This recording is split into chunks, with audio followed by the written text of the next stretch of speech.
just a fair warning, this video is not happy-go-lucky or super cheerful. I mean, I will be cracking jokes because that's how I deal with what I'm about to talk about. But there's no chipperness really, so just a fair warning.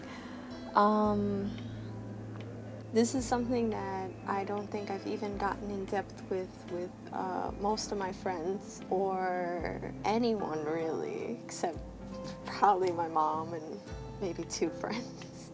So this video is about what I've been going through for over 13 years of my life. I am more fragile than the most. I've suffered from what I consider a disability, and probably most people would consider a disability. Basically, since the age of 11 years old, I've had pretty intense stomach problems. It started when I was 11 years old and I had just started middle school and I was very stressed out. Like, I had never had multiple teachers, I didn't have so much homework in my life. It was just all really brand new for me. In elementary school, I was like one of the top kids, you know, best grades and everything. And in middle school, there was just more kids to compete with, more things you had to do, and I started falling behind, and mentally I just didn't feel good. I felt less than. I started not doing my work, started hiding it from my mom. I just acted like everything was fine, when inside it wasn't. I think from the stress of middle school, I started to get stomach pain, and the pain has now never gone away. The pain was all throughout my abdomen. I would get these sharp knife-like pains that would just come sporadically, and I'd hunch over. Like, I'd go into fetal position. There was just like nothing I could do. It was intense. And this was at 11 years old, and because of these stomach pains, I stopped eating. I started getting depressed. I weighed about 60 pounds, like, at 11 years old. I was literally a walking skeleton. You think I'm skinny now? That's nothing compared to how I looked when I was 11. Yeah, the pain was really bad, and we thought it was maybe an intense virus of some sort, but it wasn't. I eventually went to my doctor. They thought I had appendicitis. Well, I've had this pain for months, so if I had appendicitis for months, I think I would have been dead. I went to the emergency room. It wasn't appendicitis. They couldn't really figure out what was wrong with me. All they knew is I just had a lot of stomach pain. So at that point, they started doing tests. A lot of tests.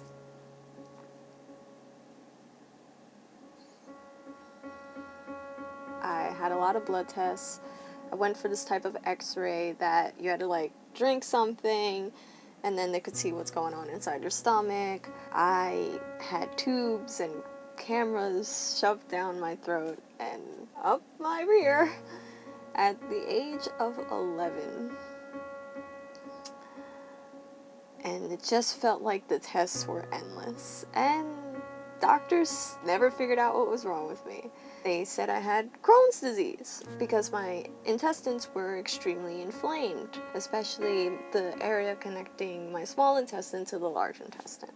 However, I didn't fit about 90% of what Crohn's was, other than the fact of inflammation. The doctors were ready to give me surgery and cut me up, and my mom said no, and thank God she did, because I'm pretty sure I don't have that. We found these pills, luckily from a friend of hers that has ulcerative colitis, that said maybe these pills can help, and they did. They helped quite a bit in the beginning, you know, but the pain never fully went away. I would say by the time I entered high school, things started going downhill again. I would say by 2013, it hasn't stopped. And then in 2015, I started having one of the most intense pains of my life. And it started in my lower abdomen and my inner right thigh, which was very strange. I used to not sleep at night I remember there was a time I bought like 100 Advils and I went through them in just a couple of weeks. I thought maybe it was kidney stones because maybe TMI, but here we are. My urine was getting very cloudy. I remember thinking I was gonna die because the pain that I had felt one morning just felt like death.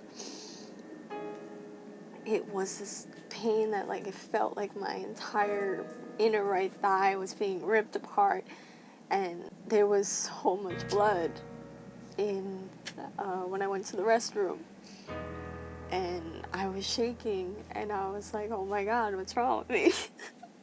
But you're happy you clicked on this video, aren't you? And I still wasn't really telling anyone. I went to the doctor. They said I had a UTI. This didn't feel like any UTI. The antibiotics almost seemed to make it worse. I lived with it for a year. The bleeding had stopped. The pain was still there. The urine was still cloudy. I had to quit one of my jobs because I just couldn't travel anymore. At the time, I was in a relationship with someone, and it was very hard to even just tell them like what I was going through, and I didn't know what to do, and I didn't want to tell anyone. Knowing something's wrong with you and knowing something's been wrong with you since you were young, you just feel more like a burden. Now, keep in mind, my mom's never made me feel like a burden. My mom's amazing.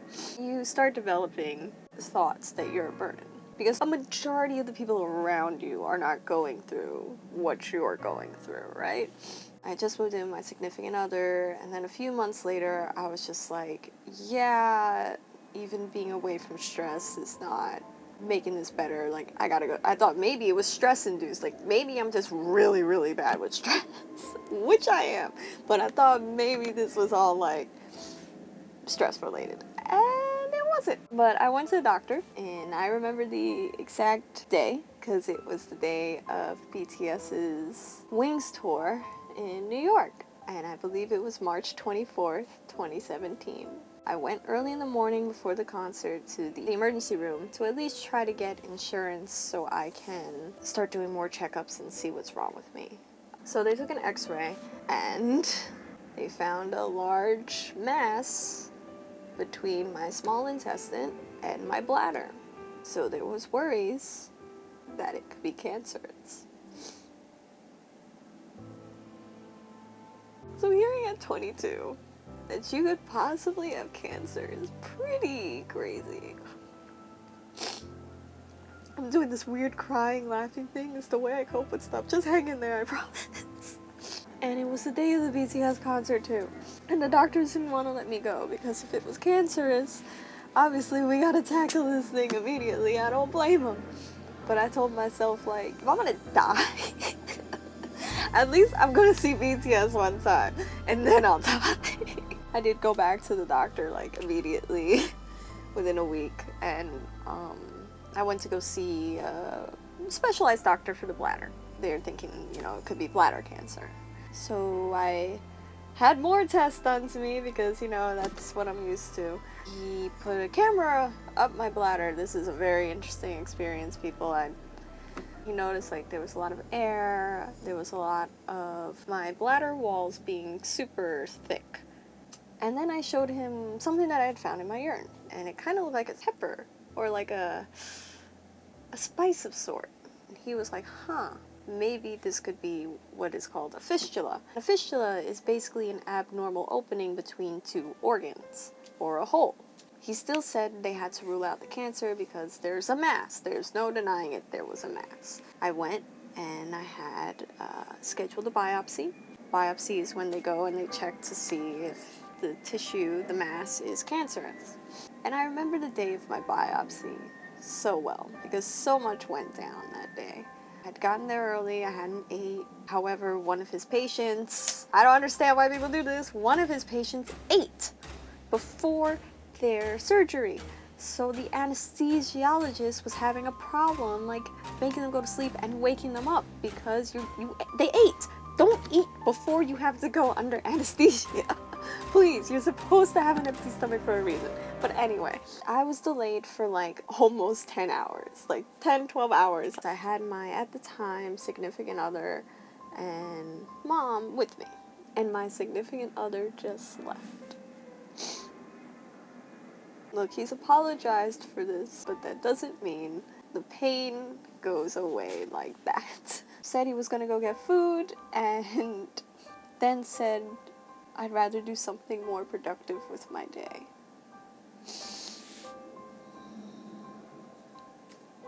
Okay. And what am I gonna do? Fight him on it? I'd be more stressed out with him being there and not wanting to be there. I didn't want more stress as I was just about to find out if I had cancer or not, you know? And I waited for hours and hours and so hungry. And I never realized how scary it was when you see those doors, like in the medical shows, that no one else is allowed through but the doctor and the patient, and going through those doors and looking back and only seeing your mother and wondering what's gonna happen is one of the scariest feelings in the world. And then I enter the surgery, the big room, and yo, it's creepy. I don't know if anyone who's had surgery, if you had surgery, like, I guess you feel me on this. It's a weird feeling, because you only ever see this type of stuff in medical shows. So I actually entered this big white room with, like, tons of machines. Like, I just felt like a specimen. And it's pretty funny because when I went on the, I guess, bed, you know, they're going to put me under and they're like, okay, so you're going to like, we're going to put it on now, you're going to fall asleep, and then we're going to do what we got to do. I was like, okay, cool. And one of the last things I said before I knocked out was, oh yeah, I smell it. And then I knocked out. And then one of the first things I said when I woke up, because I thought I'd have to get a catheter, which is basically like this bag, and there's a tube connected into your bladder, and then a bag that you have to wear for like a week or two because your bladder is just like, it's supposed to heal. When I woke up, when I came through, the first thing the guy said was, we're done. And I went, catheter? That was my main concern. And he's like, no catheter. So I was like, yeah. I waited for my results, and thank the Lord, they were not cancerous. But he did find a hole. He found a fistula. He found a fistula between my small intestine and my bladder, which, thank God, it's between the small intestine and the bladder, because if it had been the large intestine, I would have definitely had more of infections, and like I would have no choice but to like constantly have surgery. What's the next step? Well, this is the sucky part. So I talk to a general surgeon, and the thing is with fistulas, they're extremely rare. I was a broken condom baby, I have unknown stomach issues, and an extremely rare hole between my organs. What else, you know? Even if the general surgeon did surgery, it wouldn't really help. It'll close the hole, hopefully, and this is a hopefully because there's no guarantee, because they basically put a patch and they hope that your skin adheres to it. Well, not your skin, your organ adheres to it, and if it doesn't, then it doesn't. And the thing is, with fistulas, you would have to redo the surgery anywhere from like 3 to 8 years. It usually never lasts longer than that. So for the rest of my life, I would have to be getting surgery. And the issue with that is, imagine a hole in your jeans. You put a patch on it, but you keep doing the same thing, you keep moving around, you keep doing whatever you gotta do. The patch is eventually also not gonna work, and the hole's gonna get bigger. The same thing happens with a fistula in your body. So the patch could potentially make the hole worse. And that's crazy. But since I cleared up whatever infection I had and it was not cancerous, he suggested to see if it'll heal naturally. And this was in 2017. So it's been 2 years now. I still have the hole. I have not gone through surgery. I have reduced the inflammation between my intestines and the hole, it's definitely gotten a lot better within the past, I would say, year. I had broken up with my significant other. I moved back home, and ever since then, I've focused a lot more on myself and have taken a lot better care of my body. And I'm learning more about it. I'm learning foods that I should eat and foods that I can't. Now with the fistula, it's a little hard because there's like pain, obviously, tons of pain. Sometimes my bladder walls will hurt, my intestines hurt, and then if my intestines hurt, my bladder's going to start hurting, because with intestinal inflammation, what happens is mucus starts building around your walls, and that's to try to stop the inflammation. Since I have a hole in my bladder, that mucus doesn't travel throughout my entire intestinal tract. It goes out through my bladder. And I've had food and I've had mucus come out through my bladder pretty often. It's gotten a lot better. I've managed to, I think, shrink the hole enough where food doesn't come out. Or it's more of me reducing the inflammation and figuring out my triggers to the point that I can digest the food so I don't have food come out through my bladder. I mean, just imagine, kidney stones every month. That's what it feels like. It's insane. And there are days where I don't want to walk. And there are days where I'm in the bathroom vomiting. And sometimes your urine really smells because it's whatever's in your intestines. And it's embarrassing. It's not something I can control. There are days where I barely function. But I'm going strong. I'm still trying my best to close the hole. Yeah, I'm trying my best to heal and close this hole naturally, or at least keep it to a size where things can't get through it and I can still live and function. I'm only just about to turn 25. So for more than half my life, I've had issues. And there are days where you just want to give up. I would say I'm pretty strong about it 85% of the time. I say 85% of the time I'm okay, I can do my day, I can still make jokes, I can still laugh, and basically not show any symptoms. It's much like an invisible disease. It is an invisible disease. I have stomach problems and a fistula that no one can see. There are those days where your pain and depression get to you. There are those days where I just lie down and say I want to give up and think there's no point. Because at 25, to have had this for almost all of your life, and more complications just arising, and you're only a quarter through your life, right? If you're lucky, live to 100. Experience all this. There are days where you just don't know if you can keep going. To think that you'd have to deal with this for another 60 years. And there are people who will probably be like, why me, right? Like, why me? Why did I have to get sick? Or why did I have to have this pain, And there are people who could become really nasty about it. I don't think I could ever be that type of person. I understand. Like, if you're in chronic pain, like, people get angry. Like, you just get angry when you're in pain. I don't blame anybody. I got a lot of inspiration from Martina, from Simon and Martina. A lot of people on this channel will know them, because I think we're all in the same K-pop group. They were originally K-pop people, now they're more lifestyle. Martina also has an invisible illness. I'm trying every day to at least experience something, or even on days where I'm in pain, to try to go out with friends or try to do things or experience life way more than sitting around and moping around. There are days where you just don't want to do it. And that's okay. I was going to use the phrase that we all have to admit defeat sometimes, but I don't think it's defeat. I think the better phrase would be sometimes we just have to retreat. Retreat and let all the bad out. And it's so important to have people by your side who comfort you during the right people. My ex did not do that. He could not be that. He straight up told me he could not take care of me, and he just wouldn't know what to say to comfort me. And in fact, he'd get angry because I would say things that are depressing. I'm not gonna lie. I'm usually the type that's encouraging other people or helping other people. I think it's really hard within yourself when you've been through something for so long to like encourage yourself. I'll say things like, I don't think I'm gonna live, or I don't think I have much time, or it's too much, or I can't take this. I'll say really dark stuff. But I know at the end of the day, I still do have a drive to live. And I still do have a drive to experience and do amazing things and make people happy. And I really hope that one day I could find a partner that will know what to say to me, understand that I'm being a little drama queen, okay? I'm being a baby, okay? I'm gonna have my baby days.